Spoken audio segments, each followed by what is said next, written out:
Deixe seu like e se inscreva no canal para ficar por dentro de novas atualizações sobre isso. Morre Geraldo Sarno, diretor de Viramundo e Sertânia aos 83 anos.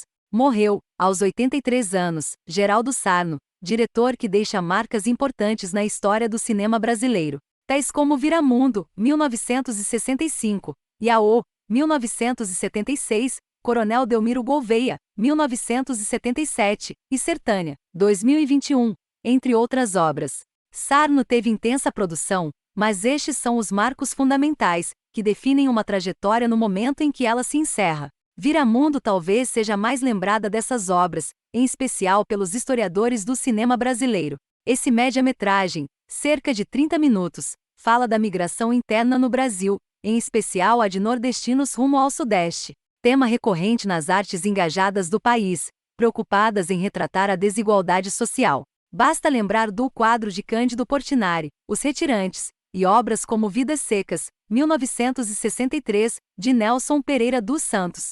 No mitológico show Opinião, 1964, durante a interpretação de Carcará, a cantora, Nara Leão, depois Maria Bethânia, desfilava os números de nordestinos de cada estado da região obrigados a deixar suas terras, por causa da seca e da fome. Sarno entra nessa vertente nesse média que faz parte do filme Brasil Verdade, coordenado por Thomas Farkas. Era uma quadra em que se acreditava na arte, como transformadora dos desajustes sociais num país do terceiro mundo. Em Viramundo, Sarno faz o que depois se convencionou chamar de documentário sociológico. Registra, em cenas recorrentes na estação de trem, a chegada de imigrantes nordestinos a São Paulo. Entrevista-os e uma voz off comenta e interpreta os fatos. O filme de Sarno foi utilizado como exemplo de modelo sociológico na obra seminal de Jean-Claude Bernard Cineastas e Imagens do Povo. Os sofrimentos, a seca, a viagem, as dificuldades de adaptação na cidade grande, a busca de trabalho, tudo isso aparece. E a voz do locutor comenta e interpreta. É a voz do dono, conforme a ironia de Bernard. A voz do intelectual que dá sentido àquilo que o povo fala. O filme traz também o fator religioso como preponderante no que é então considerado como um fator de alienação popular. Cerca de um terço do filme é consagrado à religião vista como ópio do povo, segundo a clássica designação marxista. Hoje quase não se usa mais a narração do locutor em documentários, pelo menos nos mais empenhados artisticamente. Prefere-se outros meios. Naquele contexto, no entanto, Viramundo foi fundamental. Dessa forma, tornou-se clássico. Curiosamente, Sarno, baiano de nascimento, volta à questão religiosa em Yaô, desta vez dedicando-se aos cultos afro-brasileiros. A visão, agora, torna-se oposta à de Viramundo. O próprio Bernard registra que, o que no primeiro filme era visto como alienação, no segundo vira resistência cultural. Separados por cerca de 10 anos de distância, Viramundo e Yaô devem ser vistos como um par, em que um dialoga com o outro.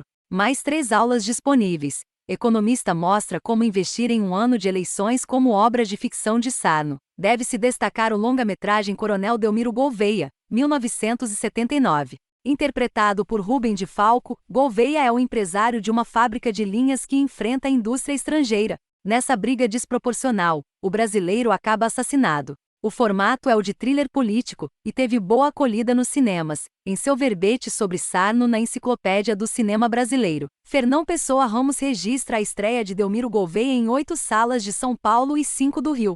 O próprio Fernão lembra que o filme foi comparado ao grande cinema político italiano da época, em particular ao caso Mattei, um clássico do gênero assinado por um mestre como Francesco Rosi, autor também de Bandido Giuliano. No caso brasileiro, o exemplo de Gouveia era exemplar das supostas ligações entre o empresariado nacionalista e os interesses do povo, tese abraçada pelo Partido Comunista e de pouca comprovação histórica. Essa aliança não podia se cumprir em face dos interesses estrangeiros, muito mais poderosos e inescrupulosos em seus meios de ação. O filme é interessante, porém, de acordo com Jean-Claude Bernard, foi feito fora de época. Fosse lançado 10 anos antes, quando essas ideias ainda se discutiam, teria maior eficácia, tanto artística quanto política. Bastante ativo no campo televisivo, ver sua série A Linguagem do Cinema, Sarno ressurgia no cinema de tempos em tempos. Em 2008 vai ao Festival de Brasília com o documentário Tudo Isso Me Parece um Sonho, resgatando a figura histórica do general pernambucano Abreu e Lima, que participou das lutas de libertação da Colômbia, Venezuela e Peru no século XIX.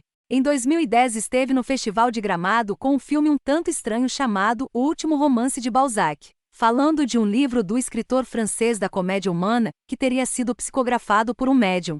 Claramente, pegava carona no veio espírita que rendeu sucessos ao cinema brasileiro com filmes sobre Bezerra de Menezes e Chico Xavier. Mas a maior surpresa de Sarno estava reservada para Sertânia, que viria a ser seu último filme e testamento. Com registro visual em preto e branco e linguagem alucinatória, a obra, lançada em 2021, recria a saga dos desvalidos do país, da Guerra de Canudos aos nossos dias. O recurso ficcional é o de um cangaceiro ferido de morte, em seu delírio de agonizante. Sertânia foi considerado pelos críticos como um dos melhores do cinema nacional no ano passado. Quando fez, Sarno já passava dos 80 anos e filmava com alma jovem, sem perder aquela que foi sua característica principal ao longo da vida, a pegada documental, mesmo na ficção, e o sentido político da obra, com opção clara pelos desvalidos de uma sociedade injusta. Deixa um belo e grande legado. Saiba mais após dizer que Gustavo Lima é pai de sua filha. Mulher pode ser processada mais horóscopo. Confira a previsão de hoje para seu signo. Mais um gêmeo se tornou vegano, o outro comeu carne. Confira o resultado mais Omicron. Sintoma inesperado da infecção em crianças preocupa equipes médicas. Mais vendedores do Mercadão de SP ameaçam clientes com golpe da fruta mais truque para espremer limões. Vira mania nas redes sociais. Mais ictiossauro monstro é descoberto na Colômbia. Mais veja quais foram os carros mais roubados em SP em 2021. Mais expedição identifica Lula gigante responsável por naufrágio de navio em 2011. Mais agência dos Estados Unidos alerta: nunca lave carne de frango crua.